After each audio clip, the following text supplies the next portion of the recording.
when guys get on my ass about like premarital sex or something like that, like, oh, Rolo's endorsing premarital sex. I'm not endorsing or saying it's good or bad. I'm just saying here's the facts and the details of it, right?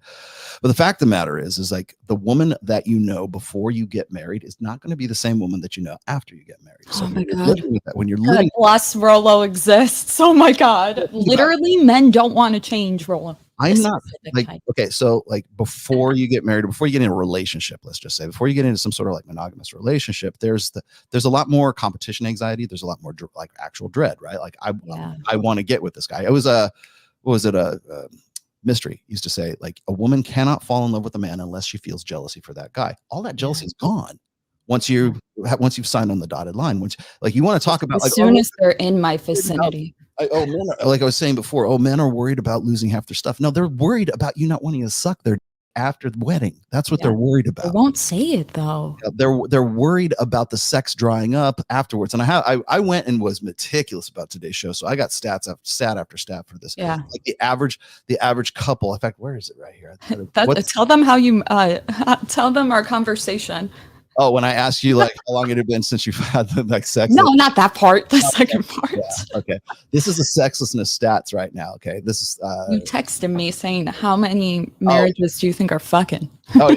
Yeah. What's the average frequency per month that married couples are having sex? Right. That was one of the questions. That was the question. I thought that I was like 0, like maybe 1. Here it is. Okay, so this is it right here. According to the 2019 article, this is the AI overview of this question. Okay, 2019 article: the median number of times married or cohabiting people have sex is 3 times per month. That's a lot. You think yeah, I was going to say it's probably okay, but it's far less than probably what they were having beforehand, though. So, however, other studies have found different frequencies. 2017, Archives of Sexual Behavior found that average adult has sex about once a week, or 54 times per year. The General Social Survey found that 25% of adults have sex weekly, while 16% have 2 or 3 times per week, and then 19% have sex 2 to 3 times per month. So you can see this: married couples are more likely to have sex more often than people who are single, divorced, or widowed. However, some research suggests that frequency of sex is not linked to a happy marriage. For example, a study found that married people who have more sex weekly are no happier than those who have less. So all this bullshit about like, oh, get married and you'll be happier. No. Chapel Hill OBGYN also says that the healthy sex life is not defined by how often you have sex, but rather by intimacy, which can include good massages or holding hands. No. I'd rather I'm just thinking like, if I don't know how to put this without being mean, so correct me if it's kind of like hardcore. Like, so men have, from my experience with men, it's probably not all men, but I know some other women that agree with me on this because we talk about it pretty frequently, actually. And there's this thing that happens where men, because I date men, will,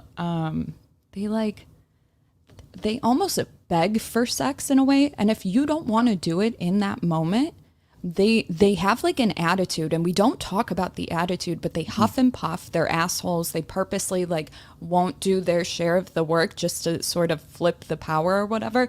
But at the end of the day, like men want to fuck their girlfriend as if it's a chore, like a need to be met for him, even if I don't want to do it. So it feels like EPAR, right? Because like if I don't want to do it, but the only way I can keep you from not cheating on me is to do it, like, and you keep begging for it, I guess I'm gonna do it, but I'm not happy about it. It turns into a chore. And like, if I ever were to get married, which I don't plan on it, I want to be able to be the first one to like rip your clothes off. But at the end of the day, it doesn't happen. I haven't experienced that. And a lot of it comes from men not wanting to take the time to learn how to pleasure a woman.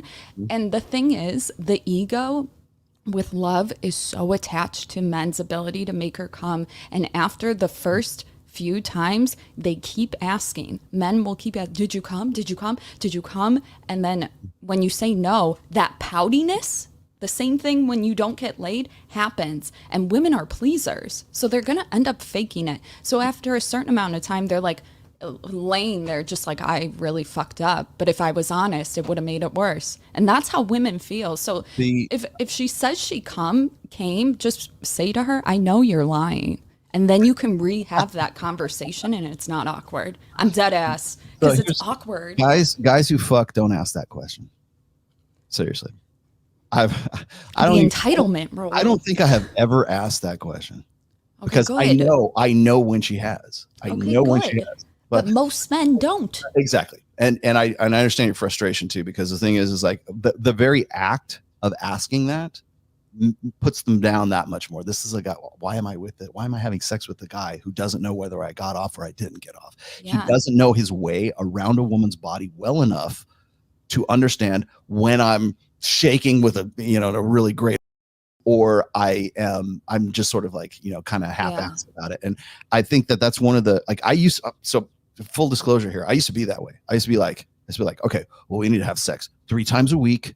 And if we're not having 3 times a week, that means her desire for me is not what it ought to be. And I used to like figure it out, like, okay, it's normal. But yeah, well, the thing is I would rather have sex once a week where that woman wants to rip my fucking clothes off and says, fuck me now, like take me like a wild fucking animal, than okay, I got laundry to do. Are you finished yet? Like that right there. Fuck that. I don't want call it intimacy. Yeah. Well, that's the thing. Is like whenever this goes back to when I was talking about negotiating desire. Like you cannot negotiate desire. This is key to understanding that. So like if you, first of all, I'm quoting Sterling Cooper here, but like to be able to tell whether a woman is having an orgasm or not means that you've been with enough women to understand. You've been rewarded by sex with enough women. You're the guy that other women want to fuck and other guys want to be. If you understand a woman's body better than she does, that right there shows that you're the guy who that's the highest form of pre-selection, right? For you to know how your way around a woman's body. Now, what gets me is, and I get this on the show all the time when we're on like Access Vegas or something, like women go, well, most guys don't even know what a clitoris is and blah, blah, blah. They can't find it. They don't even know where it is. And I'm just like, who are the guys you're fucking? I'm like, I'm at 50, mid 50s right now. Like, it's stupid for me to even like all that pretentious bullshit's out the way. It's like, I know how to get a woman off. Like, it's not fucking rocket science, and you're not special because you've never got off with some guy who couldn't figure out what a clitoris is. You know how you've said that girls are fine dating single dads or whatever because it's cute. He has a kid, shows he can do that. Mm-hmm. I think it's actually okay. You know how when you have kids as a man, your testosterone drops? Mm-hmm. I think in the bedroom, like when men go to touch certain parts, they bring so much force, but dads are more gentle. And I think it's like actually a testosterone thing. Yeah, you're probably right. You're probably right about it. Okay, I'm gonna get real graphic here for a minute. I have heard, I've seen these shows, and I don't know if what's the girl with the Skrillex haircut, and she's like blonde and everything. I can't remember her name, but she's like she's very. What is it?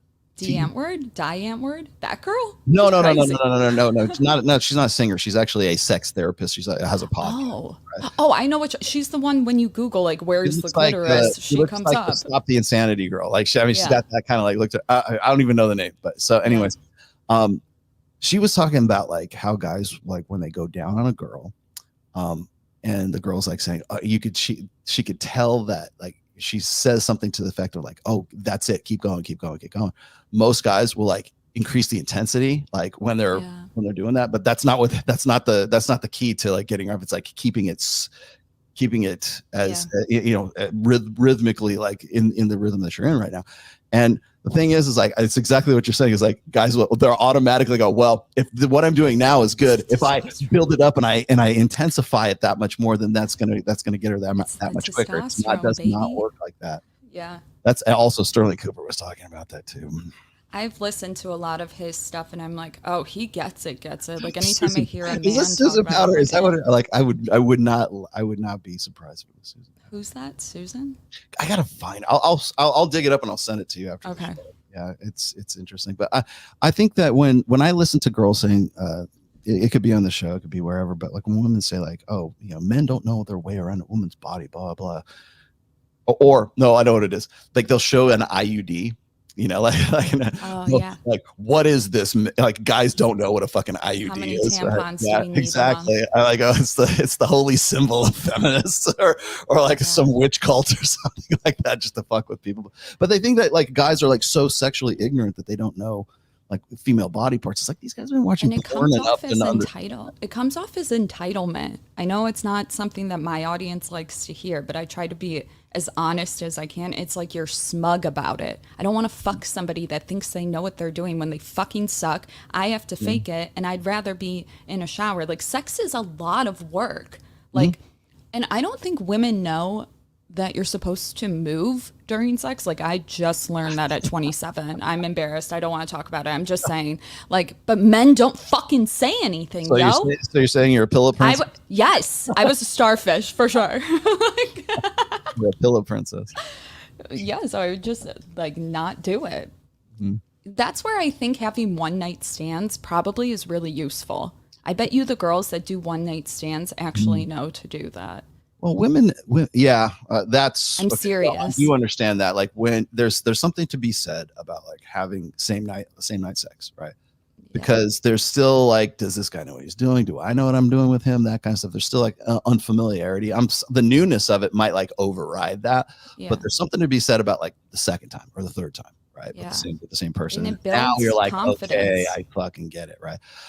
The other thing is I wanted to point out is, and I don't think enough women really get this, and I'm kind of glad you came on the show because it'll give me an opportunity to finally say this. Yeah. I don't think enough women understand, certainly not enough guys do, but I don't think enough women understand the power of like genuine desire. Like you're just saying it's a lot of work, right? I don't want to have, if I'm not into it, then to you it's e-part, right?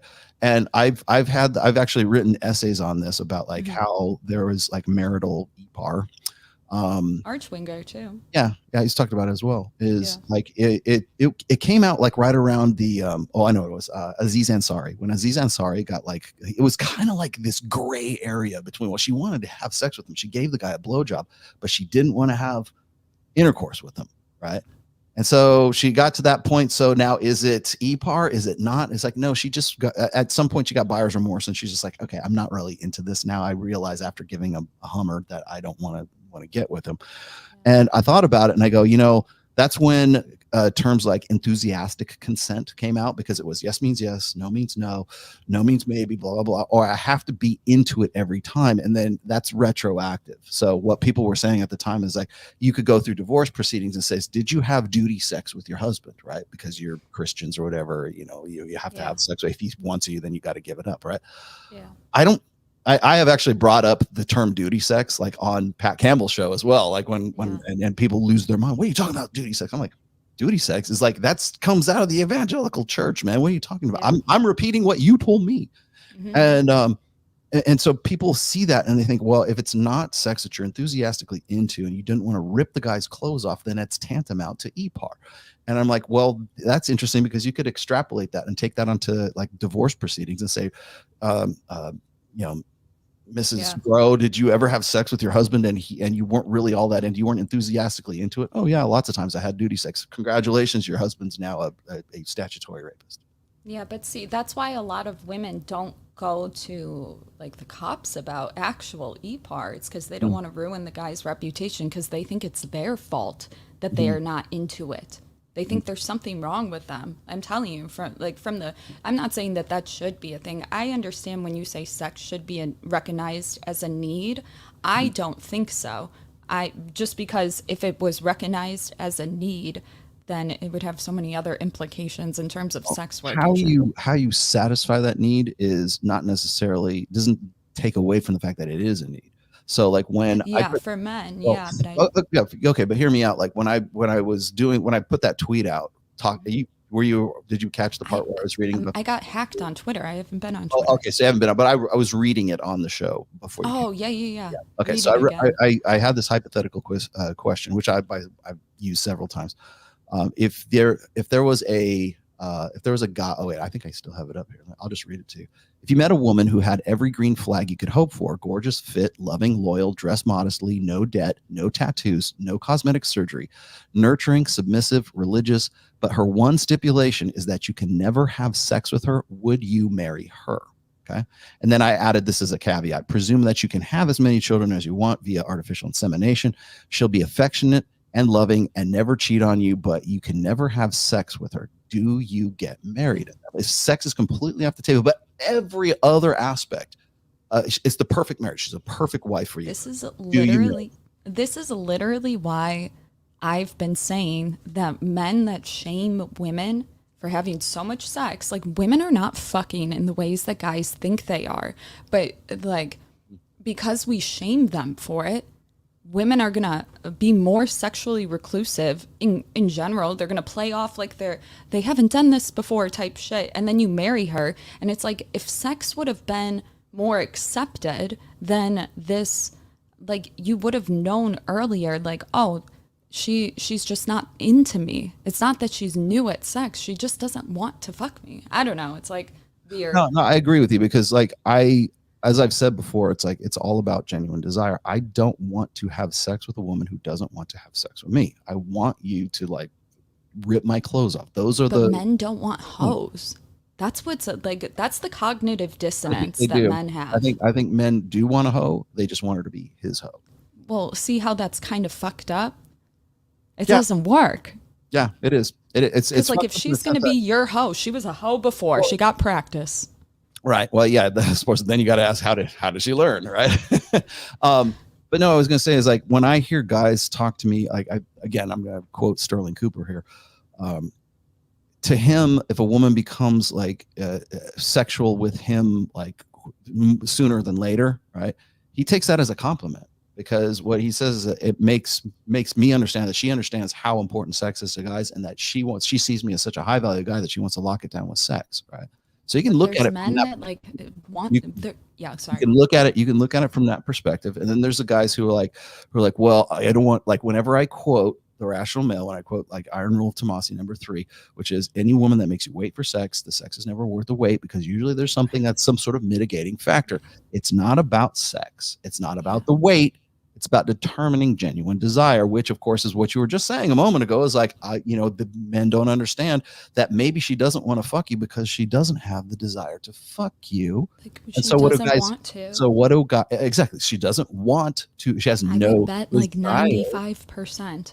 Like, yeah. Hi. She doesn't want to fuck you, but because it says in the Bible that you're supposed to fuck your husband, now she's obligated to have sex with you. And what do I say about genuine desire? If you try to negotiate genuine desire, it only leads to obligated compliance. That's why women have such a problem with getting married.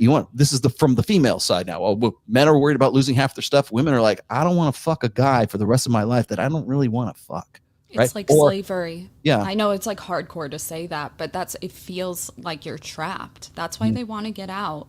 Like, why do women not remarry, but men do? Yeah, because most men are betas, and that's the, like, well, I can't have sex unless I'm married, or I want to get back to where I was before. Most of the guys that I counsel who are like older, like 45 to 65 years old, they don't want to break up with their wives.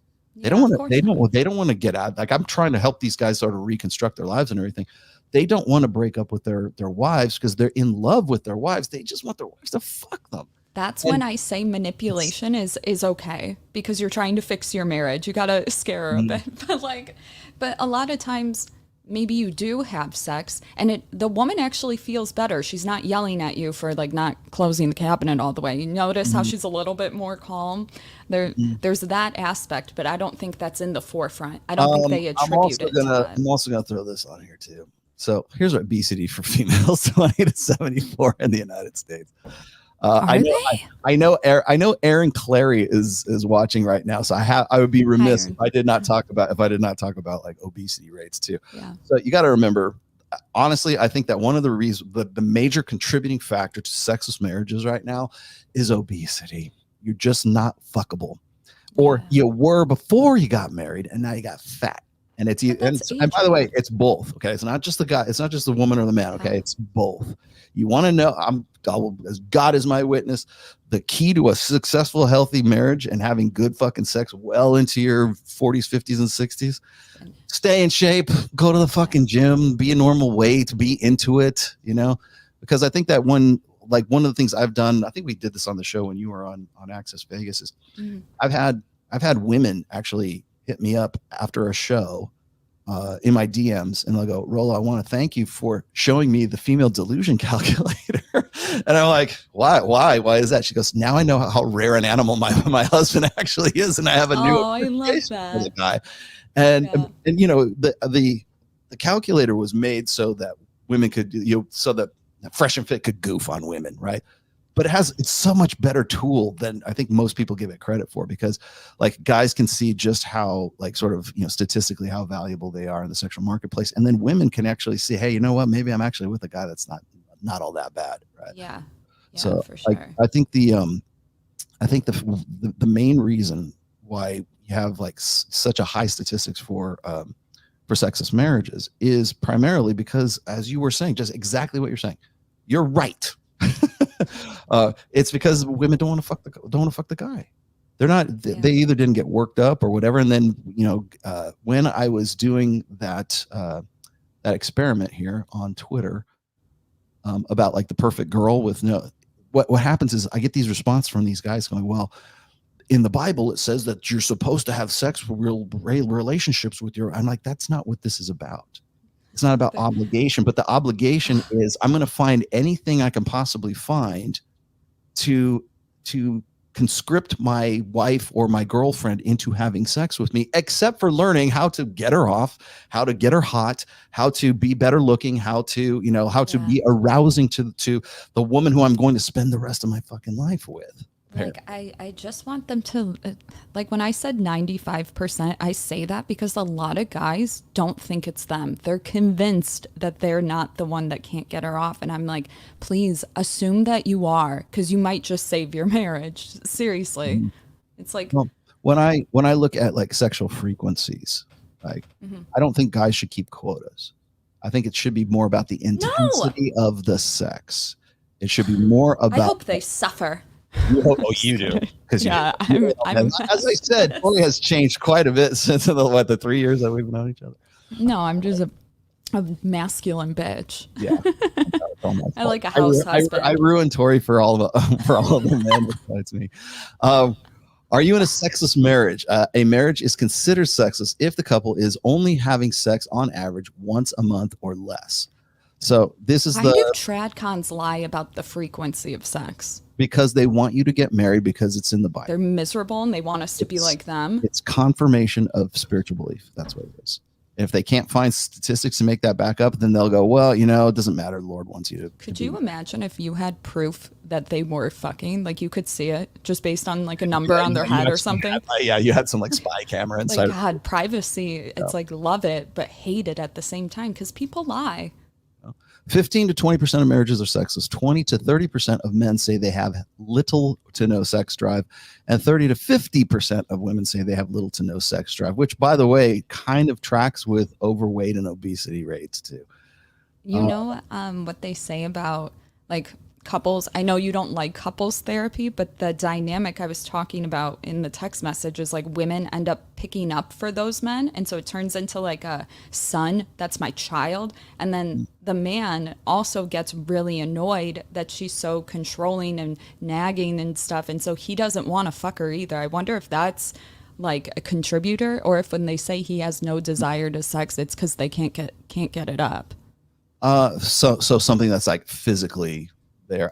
Is this what I Rollo, what percentage of men do you think have ED in the age ranges of 18 and 30? I don't know. Should I look it up? I bet you if you asked, it did it again. That's okay. Like a lot of young guys, from what I've heard, have it, and women also have complained about. Have you heard of this thing called the death grip? What was yeah. Have you heard of it? Wait, but all right. Percentage. I'm like, stop holding your dick so tight. For men, what was the age range you said? 18 to 30. 30.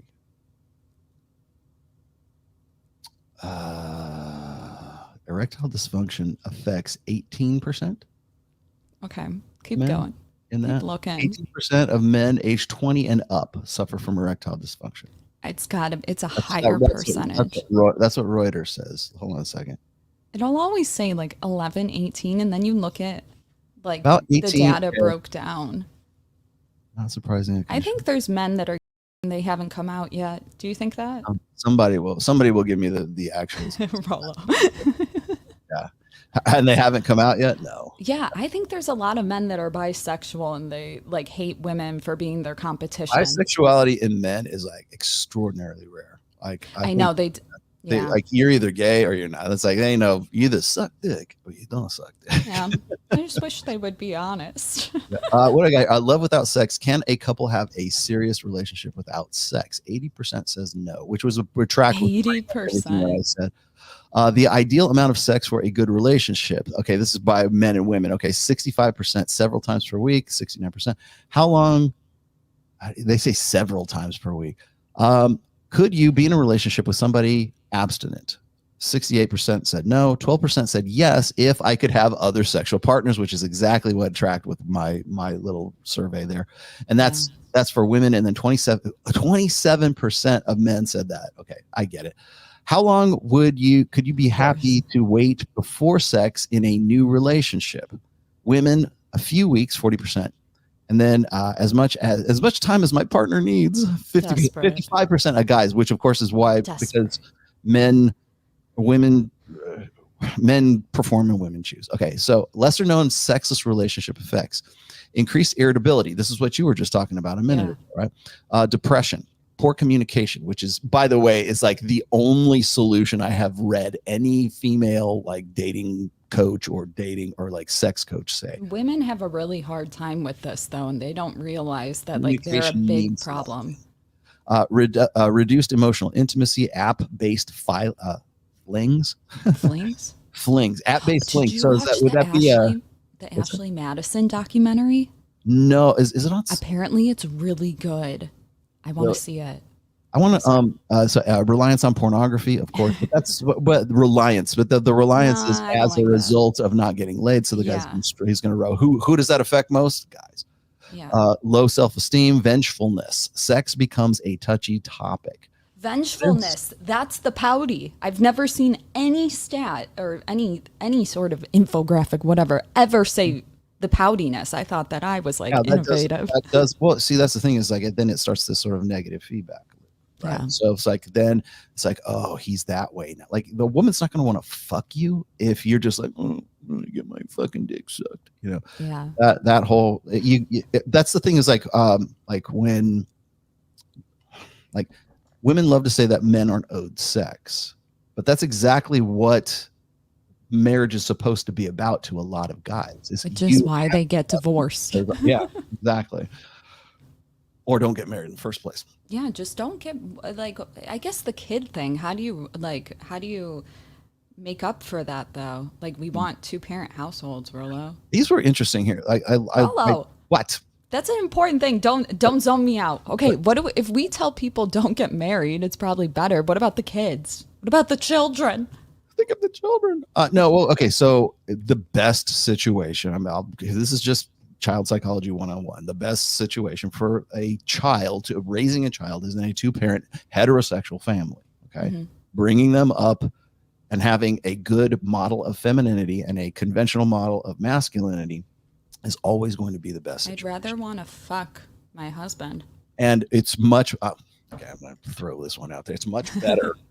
Much better if you have. It's much better if the priority is between the husband and the wife rather than the child being the priority. And I only mean that by margin. Okay. Yeah. So the reason for that is because if mom and dad are happy and they like to fuck each other, that's going to manifest in other ways that have nothing to do with sex whatsoever. Right. Gotta get the poison out.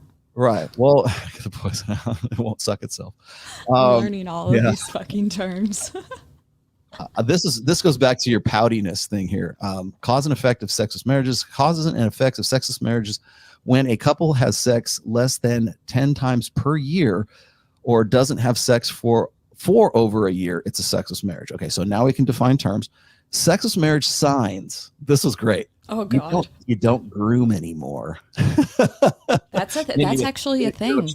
Well, like gorillas do that. Oh yeah. Oh, well, no, I mean groom is like you don't like look good themselves. You don't make yourself look good for your partner, and you don't try to look good for your other partner. You know what I'm saying? So yeah. Like the joke is this, and I don't have it on tap right now, but I have this. There's a cartoon where it's like this girl who's like sort of in this frumpy sweatpants and sweatshirt, right? And the panel says how I dress for the man that I want to have sex with. And then in the next panel, it's her like all dressed up and made up in a cocktail dress and everything, and how I dress for people, for men that I don't want to have sex with. Yeah. And it's I can't explain it either, Rollo. I hate being a woman. Sometimes it makes no sense. Because it's comfort. It just makes sense to me when you say this like contradicting thing, but I know it doesn't logically map on. I know. Well, it's because I tell you what's funny is when and I've said this before, women have no problem with cognitive dissonance, especially when it comes to hypergamy, when it comes to their sexual strategies. Anything's on the table at that point. And so when you laugh about it, you're like, oh, every time I talk to you, Rollo, it's like, you bring something up and you giggle about it, right? It's like, yeah, because I'm bringing up like it's duplicity. And I'm not saying it's good or it's bad. It just is what it is. I catch myself people live just need to be aware of it. Yeah, it's hard though. Kids drain your energy. Okay, that's something I was going to talk to you about, because I was watching this girl on TikTok and I fell into a hole, and she was talking about something like work should pay for the first few weeks or something when you have a baby. But she said something, it stuck with me, and it was that nobody warns you that when you have the baby, every cell in your body is screaming to keep that baby alive. I don't know if it's the same for men because they didn't grow the child, but knowing that about women, I could see women doing way more for the child and not learning to just let it go. But if a guy is going to be like, hey babe, let that go, and he hasn't been taking care of shit, why the fuck would I listen to you? You're incompetent. I'm going to end up taking care of the baby. It's like we can't trust them. So that goes back to passive shit, or excuse me, passive shit tests. Okay. There's two kinds of shit tests. There's the active and the passive. The active is the one where you meet the girl at the bar and you start fucking around. You're just like, is he really who he says he is? And you could like me all the time. All the time. Yeah. And then there's the passive shit test, which is you're already in a relationship, and that shit test is meant to determine whether or not you're the best that she can do. How do men interpret those ones? It's like they don't. Most of the time, they don't. And here's why. And it makes women think that they're lazy. They just don't think that they should. Right? Why? Okay. I'm going to throw this out there, and I have to, because I'm so glad I got you on. I just thought of this. The entitlement. Okay. The entitlement. But okay. I am so fucking sick. And I don't know if you are or not. I am so soul sick of hearing, I need her to be my piece. Oh my God. Bullshit. Bull fucking shit. You know I hate this. I just want her to be, she just needs to be my piece. That's like that. You remember I said value has it as a container word? Yes. Let's cram like be my piece into the value container word. Oh, it triggers me. Rollo. I am so sick of that because nobody can. The crazier bitches. Yeah. You already know. Well, I'm going to explain something to you right now. Like if you're in the audience here, for the people playing the home game right now, no woman will ever be your piece. Never. Never be your piece. And ever. if they act like they are, they're manipulating you. Like women, we cannot live in this body. You need a woman to be your piece, or you expect a woman to be your piece. Like, we'll do your laundry. I don't know what you mean by peace, but if you expect calmness, like, yeah, me too, bro. There's no peace. There's only war. Okay. Yeah, it's always war. Learn to thrive in the chaos. Don't wish it were easier. Wish it were better. Like women are not going to ever be your piece. All right. Yeah. And at the moment you think they are, that's when it's like, I'm pregnant. Yeah, you're right. That's when it's like, I lost my job. it will never do not look for women to be your peace. Okay. People will fight me on this and they'll go, oh, well, my wife's my peace, blah, blah, blah. Yeah, right up until like she goes and complains to her mother-in-law or sister or girlfriends about what a fuck up switches people the are. story and Exactly. makes herself the victim. Right up until something on the nice, perfectly even keeled sailing that goes along, and suddenly there's one little bump and stuff like that. There goes your piece. Like you can't. It's just so. We wage war, Rolo. 27% more. The queens, they wage war. I should qualify this. I understand guys want that. I understand. It's such a. They want a boyfriend, Rolo. It's a pleasant fiction. They want a boyfriend when they say it. They tell me they're kind of gay. I understand the design. I understand why you would like my fantasy girl. Like, remember I said, she's a perfect girl, but she won't fuck you, but she'll be your piece. Like, if I should have probably included that in the wait, like this. Yes. Like sister. Yes. No woman is ever going to be. Just that's the whole thing. That's why men get so mad at women. That's why they get enraged, because they realize women are not as like sugar and nice, everything, whatever. Well, I mean, let me see if I can find this. I think Hartiste or like, I'm gonna make your life a living hell, but it's gonna be fun. Yeah, you'll never be bored. You'll never be fucking bored. I'll tell you. Never be bored. That's fine. I said that too. What was I? Oh, I was on Fresh and Fit one time, and some of the girls were like, "Well, what do you bring to the table? Like, why should we want to get with you?" Like, they went around like there was guys at the table and everything like that. And I go, well, I'll tell you this: I can't guarantee you I'll be a millionaire, but I will tell you this: you will never forget me. Your life will never be boring. They ask me, what do you bring to the table? And I'm like, absolutely fucking nothing. Nothing. My cooter. And boy, and not even that. My like, cooter makes up for all this value you think you ought to have. Yeah, how should women answer that? Honestly, I think it comes off slutty. Okay, well, first off, I think that if they're going to get like esoteric about things and they really want to like say, okay, well, let me figure out what's valuable to this guy. I wouldn't say, oh, I'm going to be your piece. I would say I have insight. I think ahead. I'm smart enough to see things come. Don't you think that lacks insight if we said that? I want insight. I think is the most rare thing in most people, but like certainly what very rare thing to find in women. Compassion. Use that. NPCs. There's a good word for you. Compassion. I'm looking like if I'm into you, I am ride or die. Like I want to be with you. If you're what was it? Eva Mendes and Ryan Gosling. I want to have your babies. That's what I want to hear come out of your mouth. Yeah. But like, it sucks. It sucks. I don't know. I know you're just having trouble. You can't find a guy. Right? No, I don't go out. I just don't. They're too much work, Rolo. I'm getting old. I don't want to. Are you a femcel now? A femcel? No, I know. If I walked outside and said, "Someone fuck me," men would come out of the bushes. Someone will do it. I'm just saying. Like, I don't feel the urge to go do that. You're not in the hunting mode. No, maybe when I get closer to 30. You know, and the time's coming down. How old are you now? 29. 29. Okay. Well, you're getting close. What was it, January? I'm delusional and think January I still have 28th?